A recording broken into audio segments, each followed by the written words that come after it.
Hello, I'm Sherry. This is Quilts and Other Happy Accidents. Today we're talking about connecting your blocks together when you're making a larger quilt. Lap quilts are pretty easy, do whatever you want.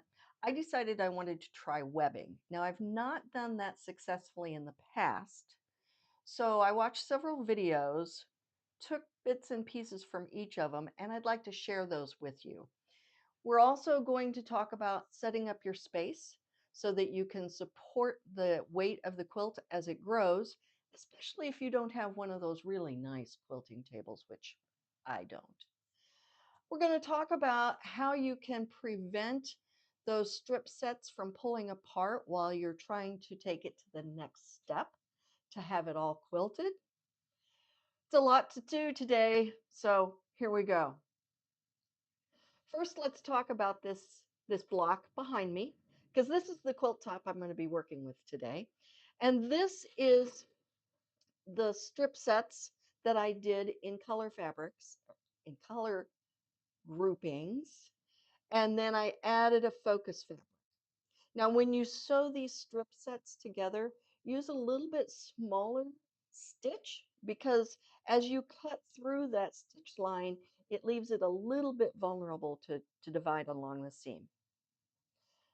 Now, I've got it all laid out the way I want it, and one of the videos talked about putting the number on the upper left-hand corner of the block so you could keep track of which side were you going to be joining next.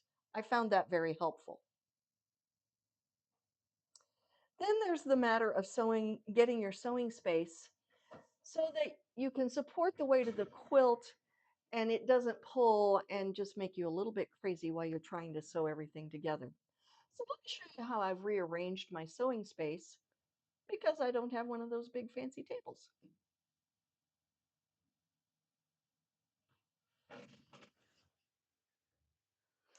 Okay, here's my basic setup. As you can see, I have an old um, uh, cabinet from what was actually a treadle sewing machine. This is the sewing table and cabinet that I grew up learning how to sew on. That sewing machine is long gone. I don't know where it went. But when my mother said, "Hey, would you like to have that sewing machine cabinet?" I was like, "Absolutely." So we made a few little modifications so that my little Janome would fit. And at the time, my husband was doing a lot of woodworking, and we got a pretty good fit to support it.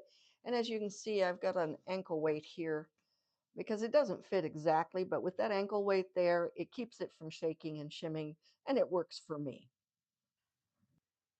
As we move over to look at the rest of the space, these old sewing cabinets actually did a pretty good job because they have this extra bit here that comes down and will hold your fabric quite nicely.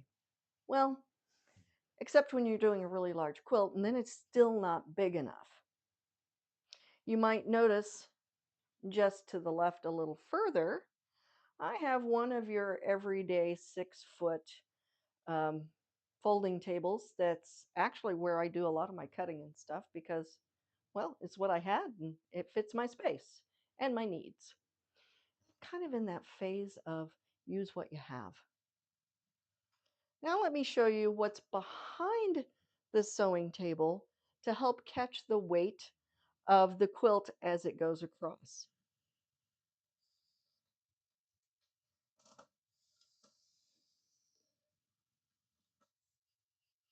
Any idea what that is? Yep, that's my ironing board. And do you know why I use the ironing board? Well, I have it. I'm not using it while I'm quilting, and it's ideal because I can move it around in my space as I need to serve whatever function I need at the time. And so when I'm quilting, I kind of just shift things a little bit. And this is my setup so that I have plenty of room over here to catch my fabric, plenty of support on the back to hold the weight so that I can move my fabric through without having to do a lot of shifting and having the fabric pull and my seams get wonky. Okay, now let's get back to the quilt and how I found the webbing worked best. So when I say how webbing worked best, I meant for me, for my limitations, for my skill level. We all have some variance we have to work around, whether it's our space, our time, our skill level, yeah, our fatigue, our stress. We all have limitations. Anyway, here we go. So, as I said, I had it on the board laid out the way I wanted it. And in the top left corner, I just took a scrap of paper and one of these clips, and I had them columns 1, 2, 3, 4, 5. This one has 12 columns, and they're all lined up. You stack up one starting at the top and going to the bottom, and two starting at the top going to the bottom. Then two connects to one. Then you continue sewing. So you're basically string piecing, right? And two connects to one, and you connect, two connects to one.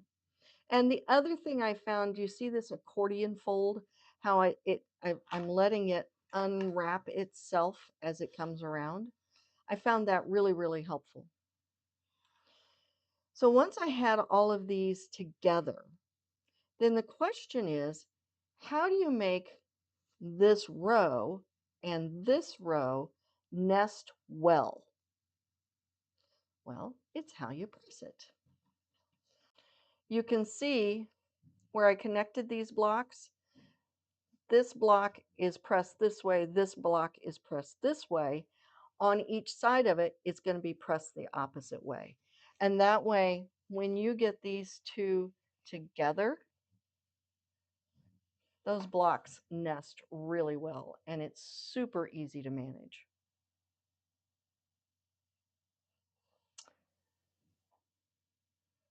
As I go, I'm checking where I've done these strip sets, and you can see here I've got a separation. So I'm just going to put that under the machine and fix it before I put it together. And you're going to have a little of that just because of the way the quilt has to be handled.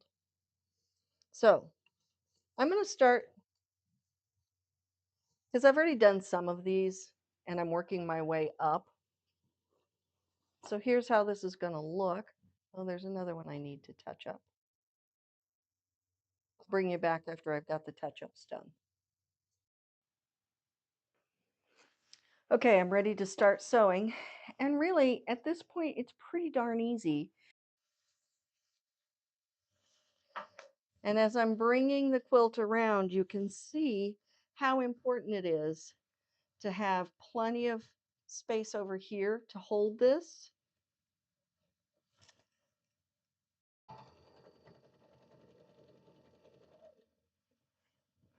And then as we move into the quilt, all I have to do is get it started back there behind the machine. And if you don't want to use your ironing board back there, maybe you've got, a TV stand or something that you can move around easily just to catch the weight of the fabric.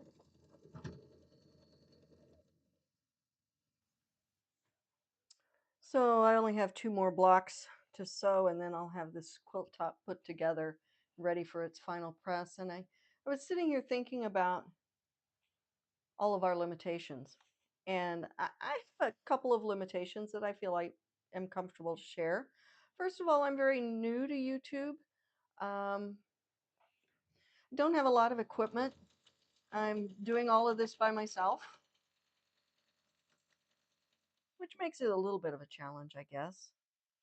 Second of all, I'm really tired today for some reason. And so I ended up pinning my seams so they would stay nested and I would keep everything lined up. I don't usually take the time to pin.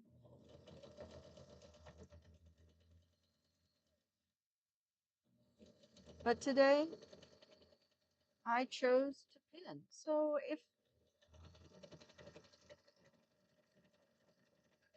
the one thing about this webbing I will say is it does make it much easier to line up your blocks as you're going along and sewing the rows together. That part I did like.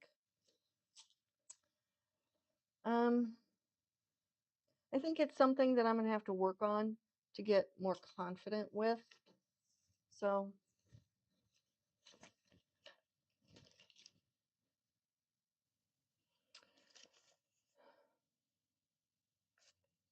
so as I continue making YouTube videos and learning more about how to move the camera and how to light the room and all those things, hopefully you guys will start to see the improvement. Although I gotta tell you, as viewers, you guys are very kind, and I really appreciate that. It's probably the reason I'm still doing this, because the quilting community is such a kind and gracious group, and I'm really proud to be among them, among you. That's the way I should say that. All right, I told you I had one more trick. Here it is. As you're handling these blocks on these strip sets, hopefully you remembered to make those smaller stitches so they hold together. If you didn't, don't worry about it. You'll be able to go back and just touch things up as you go.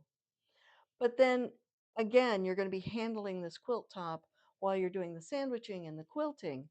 And so one of the things you can do is, and I'm going to borrow this phrase from Kate at Last Homely House. She calls it the trip around the world. And I was like, What?" So here's what it is. It's one stitch, and it can be a fairly long stitch. You don't have to have that nice little tiny stitch, where you just go inside that 1/4 inch from the edge, and you just put row stitching all the way around your quilt. Now, for those of you who may have started like I did as making clothing, well, we call it stay stitching. Just to hold so the fabric stays in the shape it should, and it really does help a lot. It has a little time, admittedly, but if you've put all the time in to plan and cut and sew, take just 10 more minutes so that everything stays together. I think it'll really, at least for me, if I'm not adding a border, I do this. I add that stay stitching or that trip around the world to hold everything together. Well, thanks for watching again. I hope some of these tips or tricks help you in your quilting. As always, thanks for watching. Give me a thumbs up.